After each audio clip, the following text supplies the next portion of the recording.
In a league synonymous with excess, where teenage millionaires routinely bankrupt themselves on diamond chains and depreciating supercars, a shadow class of superstars operates differently. From billionaires hunting for Wi-Fi signals to finals MVPs driving rusted trucks, these are the 10 extremely rich black NBA players who famously live like they are poor. Number 10. Trey Burke, the $5,000 man. When Trey Burke was selected 9th overall in the 2013 NBA draft, he was immediately handed the keys to a kingdom most people only dream of. The expectation for a top 10 pick is immediate and visible consumption. The entourage, the jewelry, and the sprawling mansion. The statistics regarding broke former athletes are terrifying, with some estimates suggesting that 60% of NBA players face financial hardships within 5 years of retirement. Burke looked at those numbers and decided he would not become a statistic. Despite signing a rookie-scale contract that guaranteed him millions of dollars over his first few years, Burke instituted a financial lockdown that baffled his peers. He placed himself on a strict, non-negotiable allowance of $5,000 a month. To the average person, $5,000 is a healthy amount of money. But in the context of the NBA, where a single table at a nightclub can cost $10,000, Burke was essentially living on minimum wage relative to his income bracket. This $5,000 had to cover everything. It wasn't just fun money. It was his operating budget for food, gas, clothing, and daily essentials. If he wanted a new pair of designer shoes, he had to check his balance. If he wanted to treat friends to dinner, he had to calculate the cost. It was a self-imposed scarcity designed to simulate the real world while his actual millions sat in investment accounts, compounding untouched. Burke's philosophy was simple.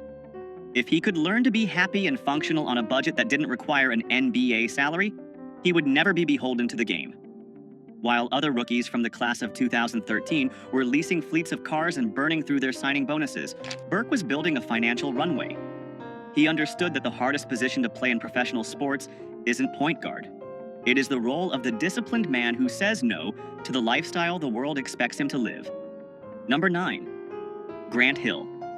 The old money mindset. Grant Hill entered the NBA in the 1990s not just as a player, but as a brand. Dubbed the next Michael Jordan, he had the massive Fila endorsement deal, the Detroit Pistons contract, and the global fame.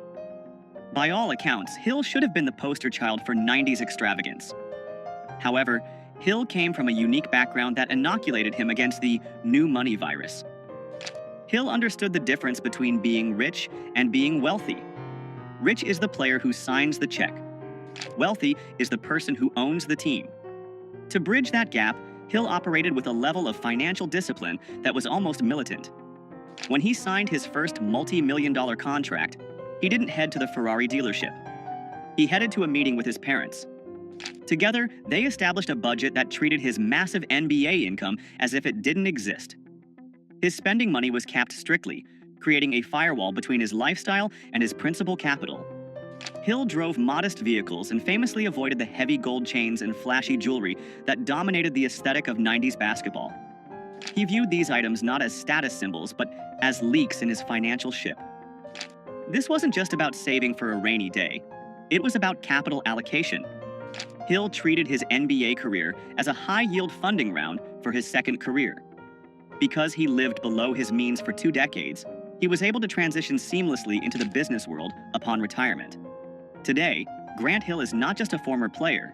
He is a partial owner of the Atlanta Hawks and a broadcasting mogul. His net worth is estimated at over $250 million. He didn't live like he was poor because he had to. He lived that way so he could eventually sit in the owner's box of the league that used to employ him. Number 8. Andre Iguodala, the Silicon Valley monk. Andre Iguodala is perhaps the most sophisticated financial mind to ever play in the NBA. During his tenure with the Golden State Warriors, he found himself physically located in the heart of global wealth creation, the San Francisco Bay Area. While his teammates were focused on the court, Iguodala realized that the real game was happening in the boardrooms of the tech startups surrounding the arena. Iguodala didn't just want to invest, he wanted to be respected by the venture capitalists building the future. To do that, he had to strip away the dumb jock stereotype. He adopted a lifestyle of extreme modesty relative to his income, often referred to as his monk phase.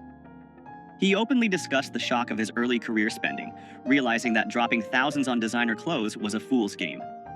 He pivoted aggressively. Iguodala began reading books on asset allocation and market caps instead of browsing luxury catalogs. He drove practical cars and wore nondescript clothing to meetings on Sand Hill Road, blending in with the tech investors rather than standing out as a celebrity.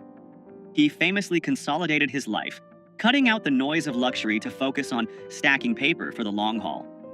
This frugality allowed him to funnel significant portions of his salary into high-risk, high-reward tech seeds. He was an early investor in juggernauts like Zoom, Cloudflare, and Datadog before they became household names.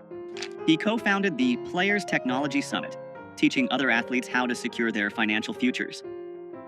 Iguodala didn't want to be the guy with the coolest car in the parking lot. He wanted equity in the apps on everyone's phone. By living modestly, he turned his NBA paycheck into a venture capital war chest, proving that the greatest luxury is financial freedom. Number 7. Chris Paul, the point god of budgeting. Chris Paul is known as the point god for his uncanny ability to control the tempo of a basketball game, but his control over his personal balance sheet is even more legendary. Paul is the current face of financial literacy in the NBA, serving as a longtime president of the National Basketball Players Association, NBPA. His obsession with budgeting isn't just a quirk, it's a message he preaches to every rookie who enters the league. Paul's frugal mindset was cemented before he played a single minute of professional basketball. When he declared for the draft, the standard procedure for agencies was to offer a line of credit or an advance to potential top picks. His agents offered him a $100,000 advance, flash money intended to buy the obligatory draft suit, the jewelry, and the down payment on a luxury car. It is a trap that hooks players into debt before they earn a dime. Paul's parents intervened immediately. They advised him to reject the six-figure advance and take only $25,000. They told him bluntly, if he couldn't survive on $25,000 for a few months, he wasn't mentally ready to handle the millions that would follow. That lesson in delayed gratification defined his career. Even after earning hundreds of millions in salary, Paul remains notoriously careful with his spending.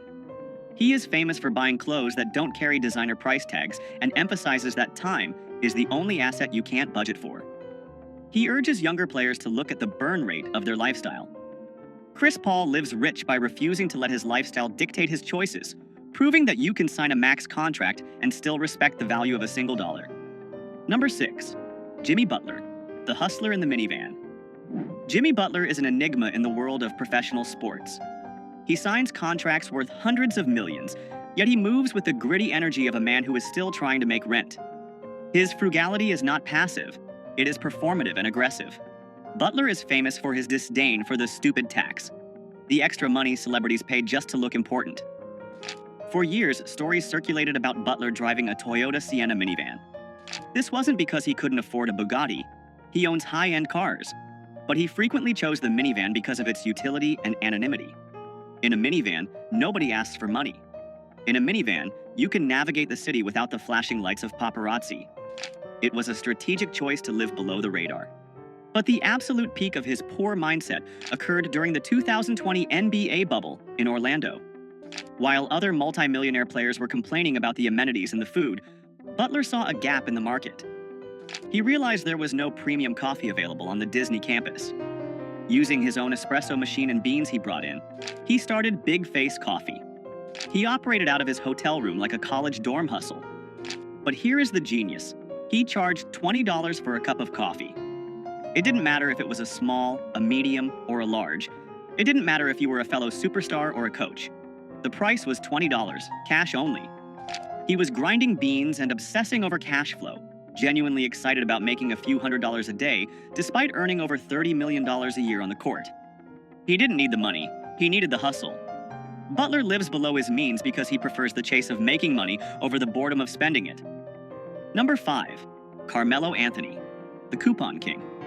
Carmelo Anthony is one of the most prolific scorers in NBA history. A future Hall of Famer, he has earned hundreds of millions in NBA salary alone, not to mention his lucrative signature shoe deal with Jordan Brand. He has the means to buy entire grocery store chains, let alone the groceries inside them. And yet, if you were to stand behind him in a checkout line, you might see him scanning a digital coupon. Melo has openly admitted in interviews, including a notable sit-down with CBS Sports, that he is a coupon clipper. To the outside observer, this seems absurd. Why would a man with a net worth rivaling the GDP of a small island nation care about saving 50 cents on paper towels or getting a discount on a box of cereal? The answer lies in his background. Growing up in Baltimore, Anthony saw how quickly money could vanish. That early exposure to scarcity created a permanent filter on his spending habits. For Melo, using a coupon isn't about the 50 cents. It's about the principle of value. It is a refusal to be overcharged simply because he has the capacity to pay. He advises younger players to count the pennies, searching for deals on hotels and essentials even when they don't have to. But don't mistake this for being cheap. It's about allocation. While he saves on groceries, he pours millions into Melo 7 Tech Partners, his venture capital firm that invests in digital media and consumer technology. Carmelo proves that true wealth is knowing when to spend big on equity and when to save small on eggs. He refuses to let the celebrity surcharge eat into his family's legacy. Number 4. Tim Duncan, the Oldsmobile icon. Tim Duncan is the patron saint of boring wealth. In a league of peacocks, Duncan was a tortoise, slow, steady, and armored against nonsense. His 19-year career with the San Antonio Spurs brought him 5 NBA championships and over $240 million in salary earnings. Yet, if you saw him at a gas station in San Antonio, you would assume he was an IT manager on his way to a casual barbecue. Duncan famously rejected the fashion runway culture of the NBA. He wore oversized flannel shirts and baggy jeans that looked like they were purchased from the clearance rack of a big box store. He didn't wear them to be ironic.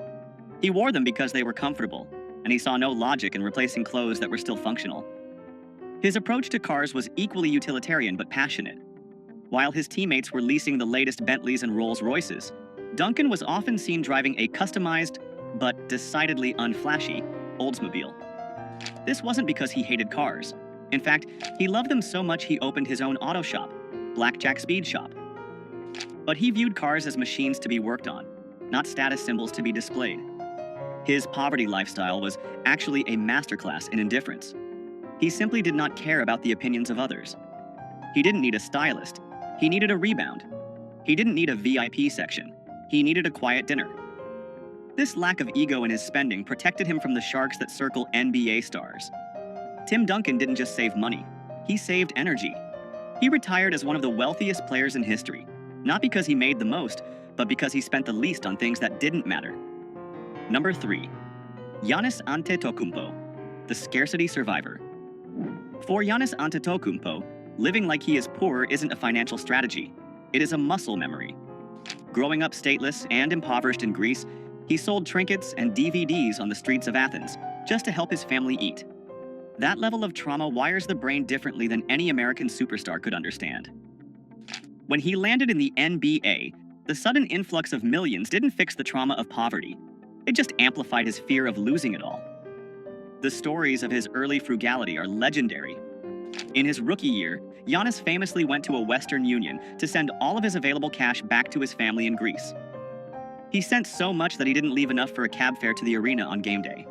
Realizing his mistake, he didn't call a limo service. He literally started running down the street toward the stadium until a couple of fans recognized him and gave him a ride. He didn't view his bank account as a bottomless pit. He viewed it as a miracle that could disappear if he blinked. Even after signing a Supermax contract extension in 2020 worth $228 million, Giannis maintained his cheap habits. He was famously caught on video, celebrating a free smoothie, genuinely excited about saving a few dollars. He used to share basketball shoes with his brothers because he couldn't fathom owning multiple pairs. Giannis lives with a scarcity mindset in a world of infinite abundance. He constantly reminds himself that the luxury isn't guaranteed. He collects free water bottles from team facilities, not because he can't afford water, but because waste feels like a sin. He doesn't spend like a king. He spends like a survivor who remembers exactly what hunger feels like. Number 2. Kawhi Leonard, the gas guzzler. Kawhi Leonard is the ultimate glitch in the NBA matrix. He is a 2-time NBA champion, a 2-time Finals MVP, and a man who has signed contracts totaling well over $250 million. By any metric, he is NBA royalty. And yet, long into his superstar career, he was still driving a rusted 1997 Chevy Tahoe. This wasn't a vintage car collection flex. This was his daily driver from his college days at San Diego State. He affectionately nicknamed it the gas guzzler. When asked by the media why a man earning over $20 million a year was driving a vehicle that belonged in a scrapyard, his answer was deadpan and perfect. It runs and it's paid off. That sentence sums up the entire philosophy of the richest frugal players. It works, so why change it? But the story gets even better. Kawhi Leonard, a man with a 9-figure net worth, once legitimately panicked because he lost his stash of coupons for Wingstop. He wasn't worried about the cost of the wings. He was stressed about losing the deal. He loves the mango habanero flavor, but he loves the value proposition even more. He approaches his finances with the same robotic, emotionless efficiency he uses to defend the best players in the world. No flash, no drama, no wasted motion. Kawhi Leonard lives in a tax bracket where he could buy a Wingstop franchise every week, but he prefers the satisfaction of getting a free meal because the coupon says he earned it. He proves that being rich doesn't mean you have to be wasteful. Number 1, LeBron James, the billionaire penny pincher. And finally, we arrive at the king. LeBron James is not just a rich basketball player. He is the first active NBA player to be officially certified as a billionaire by Forbes.